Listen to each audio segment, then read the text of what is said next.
پیر کامل۔ وہ رات 1 بجے پاکستان پہنچے۔ سکندر اور طیبہ سونے کے لیے چلے گئے۔ وہ اپنے کمرے میں آ گیا۔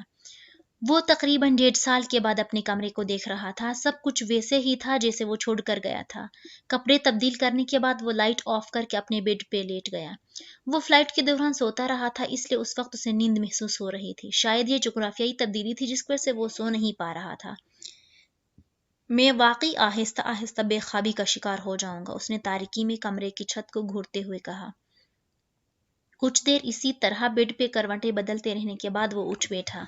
کمرے کی کھڑکیوں کی طرف جاتے ہوئے اس نے پردوں کو ہٹا دیا۔ اس کی کھڑکیوں کے پار وسیع سائیڈ لان کے دوسرے طرف ہاشم مبین کا گھر نظر آ رہا تھا۔ اس نے اتنے سالوں میں اس کھڑکی کے پردے کو آگے پیچھے کرتے کبھی ہاشم مبین کے گھر پہ غور نہیں کیا تھا، مگر اس وقت وہ بہت دیر تک تاریکی میں اس گھر کے اوپر والے فلور کی لائٹس میں نظر آنے والی اس عمارت کو دیکھتا رہا۔ بہت ساری باتیں اسے ایک دم یاد آنے لگی تھیں۔ اس نے پردے ایک بار پھر برابر کر دیے۔ وسیم کے گھر والوں کو امامہ کا پتہ چلا۔ اس نے اگلے دن ناصرہ کو بلا کر پوچھا۔ ناصرہ نے اسے عجیب نسی نظروں میں دیکھا۔ نہیں جی، کہاں پتہ چلا؟ انہوں نے تو ایک جگہ چھان ماری ہے، مگر کہیں سے کچھ پتہ نہیں چلا۔ انہیں شک ابھی بھی آپ پر ہے۔ سلمیٰ بی بی تو بہت گالیاں دیتی ہیں آپ کو۔ سالار اسے دیکھتا رہا۔ گھر کے نوکروں سے بھی پولیس نے بڑی پوچھ گچھ کی تھی، مگر میں نے تو مجال ہے ذرا بھی کچھ بتایا ہو، انہوں نے مجھے کام سے بھی نکال دیا تھا، مجھے بھی میری بیٹی کو بھی، پھر بعد میں دوبارہ رکھ لیا۔ آپ کے بارے میں مجھ سے پوچھتے رہتے ہیں۔ شاید رکھا بھی ان لوگوں نے دوبارہ اسی لیے ہے کہ یہاں کی خبریں میں وہاں دیتی رہوں۔ میں بھی آئیں بائیں شائیں کر کے ٹال دیتی ہوں۔ وہ بات کو کہاں سے کہاں لے کر جا رہی تھی۔ سالار نے فوراً مداخلت کی۔ پولیس ابھی بھی ڈھونڈ رہی ہے؟ ہاں جی، ابھی بھی تلاش کر رہی ہے۔ مجھے زیادہ تو پتہ نہیں، وہ لوگ ہر چیز چھپاتے ہیں نوکروں سے، امامہ بی بی کی بات بھی نہیں کرتے ہمارے سامنے، مگر پھر بھی کبھی کبھار کوئی اڑتی خبر مل جاتی ہے ہمیں۔ سالار صاحب، کیا آپ کو بھی امامہ بی بی کا پتہ نہیں؟ ناصرہ نے بات کرتے کرتے اچانک اس سے پوچھا۔ مجھے کیسے پتہ ہو سکتا ہے؟ سالار نے ناصرہ کو گھورا۔ ایسے ہی پوچھ رہی ہوں جی، آپ کے ساتھ ان کی دوستی تھی، اس لیے میں نے سوچا شاید آپ کو پتہ ہو۔ وہ جو ایک بار آپ نے میرے ہاتھ کچھ کاغذات بھجوائے تھے، وہ کس لیے تھے؟ اس کا تجسس اب تشویشناک حد تک بڑھ چکا تھا۔ اس گھر کے کاغذات تھے، میں نے یہ گھر اس کے نام کر دیا تھا۔ ناصرہ کا منہ کھلے کا کھلا رہ گیا تھا، پھر وہ کچھ سنبھلی۔ پر جی، یہ گھر تو سکندر صاحب کے نام پر ہے۔ ہاں، مگر یہ مجھے تب پتہ نہیں تھا۔ یہ بات تم نے ان لوگوں کو بتائی ہے کہ تم یہاں سے کوئی کاغذ لے کر ان کے پاس گئی تھی؟ ناصرہ نے کانوں کو ہاتھ لگا لیے۔ توبہ کرے جی، میں نے کیوں بتانا تھا؟ میں نے تو سکندر صاحب کو نہیں بتایا، اور یہی بہتر ہے کہ تم اپنا منہ اسی طرح ہمیشہ کے لیے بند رکھو۔ اگر یہ بات ان کو پتہ چلی تو بابا تمہیں سامان سمیت اٹھا کر گھر سے باہر پھینک دیں گے۔ تم ان کے غصے کو جانتی ہو۔ جاؤ اب یہاں سے، سالار نے ترشی سے کہا۔ ناصرہ خاموشی سے اس کے کمرے سے نکل گئی۔ وہ ویکینڈ پہ کبھی کبھار ہائیکنگ کے لیے مارگلا کی پہاڑیوں پہ جایا کرتا تھا۔ وہ ویکینڈ نہیں تھا، مگر اچانک ہی اس نے وہاں جانے کا موڈ بنایا۔ ہمیشہ کی طرح گاڑی نیچے پارکنگ کر کے وہ ایک بیگ اپنی پشت پہ ڈالے ہائیکنگ کرتا رہا۔ واپسی کا سفر اس نے تب شروع کیا جب سائے لمبے ہونے لگے۔ وہ اندازہ کر سکتا تھا کہ اسے اپنی گاڑی تک پہنچنے میں 2 گھنٹے لگیں گے۔ واپسی کے سفر کو کچھ تیزی سے طے کرنے کے لیے وہ سڑک پر آ گیا جہاں سے عام طور پر لوگ گزرتے ہیں۔ اس نے ابھی کچھ فاصلہ ہی طے کیا تھا جب اسے اپنے پیچھے تیز قدموں کی آواز سنی۔ سالار نے مڑ کر دیکھا۔ وہ 2 لڑکے تھے جو اس سے کافی پیچھے تھے، مگر بہت تیزی سے آگے آ رہے تھے۔ سالار نے گردن واپس موڑ لی اور اسی طرح نیچے اپنا سفر جاری رکھا۔ اسے اپنے حلیے سے وہ لڑکے مشکوک نہیں لگے تھے۔ جینز اور شرٹس میں ملبوس ان کا حلیہ عام لڑکوں جیسا تھا، مگر پھر چلتے چلتے اسے یکدم کوئی اپنے عقب میں محسوس ہوا۔ وہ برق رفتاری سے پلٹا اور ساکت ہو گیا۔ ان دونوں لڑکوں کے ہاتھ میں ریوالور تھے اور وہ اس کے سامنے تھے۔ اپنے ہاتھ اوپر کر رو، ورنہ ہم تمہیں شوٹ کر دیں گے، ان میں سے ایک نے بلند آواز میں کہا۔ سالار نے بے اختیار اپنے ہاتھ اوپر اٹھا دیے۔ ان میں سے ایک اس کے پیچھے گیا اور بہت تیزی سے اسے کھینچتے ہوئے دھکا دیا۔ سالار لڑکھڑایا مگر سنبھل گیا۔ ادھر چلو، سالار نے کسی قسم کی مزاحمت کیے بغیر اسی طرف چلنا شروع کر دیا جہاں وہ اسے سڑک پہ ہٹانا چاہتے تھے تاکہ یہاں کوئی ایک دم نہ آ جائے۔ ان میں سے ایک تقریباً اسے دھکیلتے ہوئے اس راستے سے ہٹا کر جھاڑیوں اور درختوں کے بہت اندر لے کے گیا۔ گھٹنوں کے بل بیٹھو، اس نے درستی سے اس سے کہا۔ سالار خاموشی سے اس کو پر عمل کیا۔ وہ جانتا تھا وہ لوگ اس کی چیزیں چھینیں گے اور پھر اسے چھوڑ دیں گے، اور وہ ایسا کوئی کام نہیں کرنا چاہتا تھا جس پر وہ دونوں مشتعل ہو کر اسے نقصان پہنچاتے۔ ان میں سے ایک اس کے پیچھے گیا۔ اس نے اس کی پشت پر لٹکا ہوا بیگ